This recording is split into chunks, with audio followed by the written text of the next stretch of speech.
इस कलयुग के जीवन में 3 चीज़ें अच्छी मिल गई आपको तो आप खरबोपति हो, पर ये तीनों चीज़ें बहुत मुश्किल से अच्छी मिलती हैं और आप भी मुझसे इस बात से एग्री करेंगे। अगर इन तीनों में से कोई एक चीज़ भी आपके पास है तो आप मालदार हैं, और अगर इन तीनों में से कोई भी चीज़ आपके पास नहीं है तो समझ लीजिए कि कलयुग का प्रभाव सबसे ज़्यादा आप ही पर है। पहली, अच्छी पत्नी या अच्छा पति कलयुग में नहीं मिल सकता। दूसरा, अच्छा पुत्र कलयुग में नहीं मिल सकता। और तीसरा, अच्छा पड़ोसी। लेकिन अपने बारे में अगर मैं बोलूं तो मेरे पड़ोसी सुपर से भी ऊपर है, बहुत अच्छे हैं। पुत्र के बारे में आप देव के बारे में सब कुछ जानते ही हैं, और पति देव तो साक्षात धरती पर भोलेनाथ का रूप है। तो मैं अपने आप को इस मामले में माला माल समझती हूँ, और आप में से मेरे साथ बहुत सारे ऐसे लोग भी होंगे जो माला माल होंगे। तो भले ही आपके पास बहुत बड़ी गाड़ी ना हो, भले ही आपके पास बहुत बड़ी चीज़ें ना हो, लेकिन यकीनन अगर आपके पास ये 3 चीज़ों में से कोई एक भी चीज़ है तो आप माला माल हैं। किसी के पास 2 होंगी, किसी के पास 1 होगी, किसी के पास 1 भी नहीं होंगी, और किसी के पास तीनों होंगी। और मैं आपको एक बात बताऊं, सच मानो तो पड़ोसी हमारा अच्छा हो या ना हो क्या फ़र्क पड़ता है। हम अच्छे हो जाएं तो वो अच्छा ना भी रहे तो क्या फ़र्क पड़ता है। ताली दोनों हाथों से बजनी है, एक ने हाथ यहाँ कर रखा है दूसरा ही जाके बजा दे, मतलब ताली बजने से है। नमस्कार, सुस्वागतम, वेलकम, अभिनंदन। मैं हूँ आपके साथ आपकी अपनी होसन दोस्त डॉक्टर वायरा के आपका स्वागत अभिनंदन करती हूँ आपके, मेरे और माता रानी के इस खूबसूरत से, प्यारे से और नन्हे मुन्ने से और बहुत ही दिल के खास मेरे यूट्यूब संसार का। जो बड़े बुजुर्ग हैं उनको मेरा चरण स्पर्श, जो मेरे हम उम्र हैं उनको मेरा नमस्ते, और बदमाश बच्चों के कान मरोड़कर पिटाई करूंगी। पढ़ाई करो, पढ़ाई पढ़ाई जीवन में काम आएगी। बारिश हो तो भी स्कूल जाना है। अब ये जो बारिश का, सावन का महीना है ना, इसमें ये बड़ा फंडा है। मैम हम आ रहे हैं, अभी बारिश हो रही है। अरे अपने साथ एक जोड़ी कपड़ा अलग रखो। बारिश सावन भादों में 3 महीने होती रहेगी, तो क्या 3 महीने हम लोग काम नहीं करेंगे? तो ये काम ना करने के एक्सक्यूजेज हैं। जिसने काम पर जाना होता है वो बेचारे बाइक वालों को देखो, वो भीगते हुए भी काम पर जाते हैं, और मुझे लगता है कि जाना भी चाहिए। कि बारिश तो 2 महीने होती रहेगी, तो क्या 2 महीने काम नहीं होगा क्या? Always keep one extra dress with you, और कुछ रेनकोट, कुछ ऐसे कपड़े जो आपको सुरक्षित कर सके। और ओए होए भाई, किस्मत वाले हैं आप कि सावन की बारिश में आपको नहाने के लिए मिले, क्योंकि सावन में नहाना भी ज़रूर चाहिए। मैं आपको एक बात बताऊं, जिंदगी के अंदर सावन की बारिश में जो एक बार नहा ले वो कई रोगों से, चर्म रोगों से बच जाता है। ऐसे हमारे बुजुर्ग भी कहते थे। शास्त्रों में लिखा हुआ है कि उसके अंदर एक बड़ी पॉजिटिविटी और अच्छी पावर्स भी आती हैं। तो आपको जब भी नहाने का मौका मिले सावन में आप नहाएं ज़रूर। और दूसरा, सावन के इस महीने में पूजा पाठ, आराधना, अर्चना, त्याग की भावना आपके अंदर ज़रूर होनी चाहिए। सावन में आपको हरी चूड़ियाँ हाथों में ज़रूर धारण करनी चाहिए। आपको दूसरी महिलाओं को, सुहागन औरतों को हरी चूड़ियाँ देनी चाहिए। जो अपने पति के साथ बहुत सुखी है, जो खुश है, उसे सिंदूर देना चाहिए।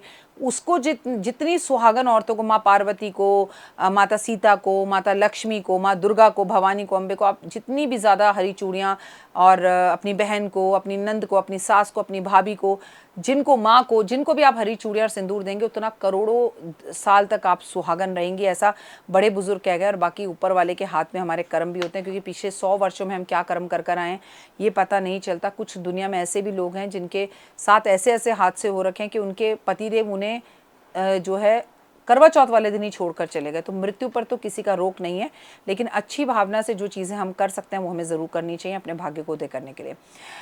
माता लक्ष्मी को सावन में खुश करने के कुछ ऐसे चमत्कारी उपाय मैं आपको बता रही हूँ, क्योंकि बहुत ज़्यादा ज़रूरी है सावन में कुछ उपायों को करना, क्योंकि माँ लक्ष्मी तो सबको चाहिए, और माँ लक्ष्मी सबको चाहिए तो कुछ उपाय भी करना है। सावन के शुक्रवार को शाम को पूजा में 5 छोटी इलायची अपने पर्स में रखकर अपने धन स्थान पर रखें, और या तो धन स्थान पे रख लें या पर्स में रख लें, और 1 साल तक, सावन के अगले साल तक उसे रखा रहने दें। कुछ दिनों बाद देखेंगे आप इलायची का रंग बदलने लगा। जब वो बहुत ज़्यादा रंग बदल जाए, फीकी हो जाए, कलर ख़राब हो जाए, उनका वो कट फट जाए, तो आप भले ही उन्हें सावन से पहले पर्स से निकाल दीजिएगा, लेकिन जब तक वो सही चले उन्हें चलते रहने दीजिएगा। और इन इलायचियों को शाम के टाइम महालक्ष्मी की पूजा करने के बाद ही अपने पर्स में रखिएगा। सावन के महीने में शुक्रवार को आपको शिव मंदिर में जाकर शिवलिंग पर जल अर्पण करना है। उसके बाद उसी स्थान पर बैठ के शिवजी जी का मंत्र उच्चार करना है। और मंत्र क्या पढ़ना है? नमः शिवाय, नमः शिवाय, नमः शिवाय महिलाओं को, ओम नमः शिवाय, शिवाय नमः पुरुषों को, और ओम महालक्ष्मी नमः, ओम महालक्ष्मी नमः पति पत्नी दोनों को। अगर दोनों ना कर सके तो दोनों में से कोई एक ज़रूर करे। माता लक्ष्मी को खीर का भोग अत्यधिक प्रिय है, तो सावन में हर शुक्रवार आपके घर में खीर बननी ही चाहिए। और माँ लक्ष्मी को भोग लगा के कम से कम 5 कन्याओं को केसर डालकर ये खीर ज़रूर खिलाएं, लेकिन इस खीर के अंदर आप चीनी ना मिलाकर इसमें मिश्री मिलाएं। शंख में जल भरकर भगवान विष्णु को अभिषेक करने से माता लक्ष्मी सावन में बेहद प्रसन्न होते हैं। और ये कब कब करना है? 2 बार, एक बृहस्पतिवार और एक शुक्रवार। पहले सादा जल, फिर गुलाब जल, फिर गंगा जल, और फिर केसर का जल, फिर हल्दी का जल, फिर कुमकुम का जल, इन दूध, उसके बाद चीनी, उसके बाद घी, उसके बाद शहद। आप इन चीज़ों को अगर शंख में भरकर अभिषेक करते हैं और उसके बाद इसका चन्नामत बनाकर लोगों के बीच में पीने के लिए बांटते हैं, तो ओए होए माँ लक्ष्मी की असीम कृपा आप पर होगी। छोटे छोटे गिलासों में भरकर बांटिए। सावन के शुक्रवार वाले दिन परिवार के सभी सदस्यों को अपने माथे पर केसर का शुद्ध तिलक लगाना चाहिए और अपने घर के श्री यंत्र की पूजा भी करनी चाहिए। शुक्रवार को पूरे सावन के सभी लोगों को पीपल के वृक्ष के नीचे शाम के टाइम पर चंदन का तिलक लगाना चाहिए और गाय के घी का दिया जलाना चाहिए शुक्रवार वाले दिन। इससे महालक्ष्मी प्रसन्न होती हैं। और गुलाब के फूलों की माला माँ को अर्पण करने से माँ प्रसन्न होती हैं। माता को कमल के पुष्प अर्पण करने से माता प्रसन्न होती हैं। सावन में माँ को कमल गट्टे की माला अगर आप अर्पण करें, माँ उससे प्रसन्न होती हैं। माता लक्ष्मी की कृपा अगर आप सावन के दौरान पाना चाहते हैं, दान पुण्य काम कमाना चाहते हैं, तो ज़रूरतमंद लोगों को सावन में भोजन ज़रूर कराएं। सावन के शुक्रवार वाले दिन हर गृहस्थ को क्या चाहिए? माता लक्ष्मी को मुख्य दरवाजे पर अपने घर के सामने एक लोटा जल, एक लाल पुष्प मिलाकर उसके ऊपर शाम के टाइम पर जल डालें अपने घर के मुख्य दरवाजे पर, फिर उसे पोंछें, फिर वहाँ रंगोली बनाएं और फिर वहाँ 9 सुगंधित अगरबत्ती हर शुक्रवार की शाम को जलाई जाए। सावन के सावन, भादों के भादों, सावन और भादों में ये उपाय कर देखिए, आपको इसके 100% रिजल्ट मिलेंगे। कहते हैं पति पत्नी अगर केसर से मिले हुए दूध को माता लक्ष्मी और भगवान विष्णु को भोग लगाकर अपने आसपास के घर के आसपास किसी भी ब्राह्मण को पिला दे और ब्राह्मण अपनी स्व इच्छा से मन से उसे पी ले, तो आपके घर में महालक्ष्मी दौड़ कर आती है। इंद्रदेव द्वारा रचित महालक्ष्मी स्तोत्र का पाठ करने से महालक्ष्मी बेहद प्रसन्न होती हैं। पीपल के वृक्ष के नीचे शाम को चंदन की सुगंधित अगरबत्तियां लगाने से महालक्ष्मी अधिक प्रसन्न होती है। 7 सफ़ेद कौड़ी महालक्ष्मी को अर्पण करी जाएं तो महालक्ष्मी बेहद प्रसन्न होती हैं। ये कौड़ियों को निकाल कर आप अपने कपड़े या ड्रेस में या ब्लाउज में या साड़ी में प्रयोग करें तो भी माँ बेहद ज़्यादा खुश होती है। घर में दक्षिणावर्ती शंख की पूजा करने से और उस पर स्वास्तिक बनाकर उस शंख को घर में शाम के टाइम पर रोज बजाने से महालक्ष्मी बेहद प्रसन्न होती है। सावन के शुक्रवार मंदिर में श्री यंत्र, कुबेर यंत्र और एकाक्षिक नारियल, दक्षिणावर्ती शंख, इन सब की पूजा करें। इन सब के सामने गाय के घी का दिया जलाए तो माँ लक्ष्मी बेहद प्रसन्न होती है।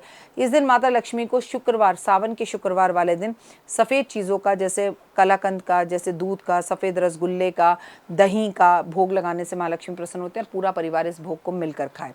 इस दिन आपको यानी कि किसी भी सावन और भादों के शुक्रवार वाले दिन अपने धन स्थान पर एक कमल का पुष्प अर्पण ज़रूर करना चाहिए। इससे महालक्ष्मी बेहद प्रसन्न होती हैं और आपके घर में स्थिर रूप से वास करती हैं और आपकी हर मनोकामना को पूर्ण करती हैं। फिलहाल मुझे दीजिए इजाज़त। अपना और अपनों का रखिए खास ख्याल। जय माता। कैसी लगी?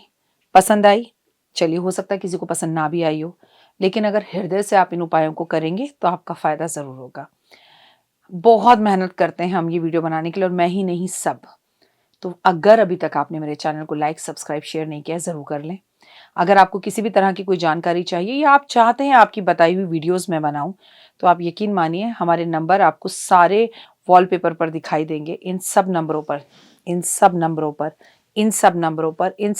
पर आप हमें तुरंत कॉल करें और कॉल कर आप हमें मैसेज करें, व्हाट्सअप करें कि क्या वो विषय है जिस पर मैं आगे वीडियो बनाऊं।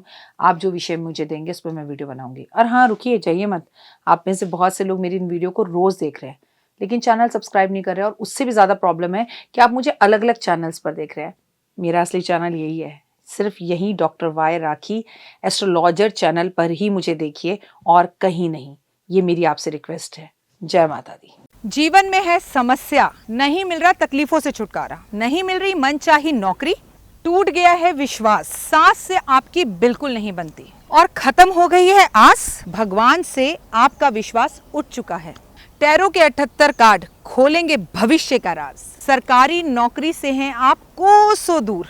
कुंडली जगाएगी कुंडली जागरण, कुंडली बताएगी आपका भविष्य। ऊपर से ये जादुई हवाएं, ऊपरी हवाएं, जादू टोना तंत्र विद्याएं, पति पत्नी और वो। करना होगा खुद पर विश्वास। दीजिए मुझे भी एक मौका, अपनी कुंडली दिखाइए, टैरो कराइए, लेकिन अपनी जिंदगी को जल्द बदलवाइए। मैं हूं डॉक्टर वाई राखी। आप मुझसे बात कीजिए, फ़ोन कीजिए, अपॉइंटमेंट लीजिए, आपकी ज़िंदगी के अंदर आएगा ज़बरदस्त बदलाव।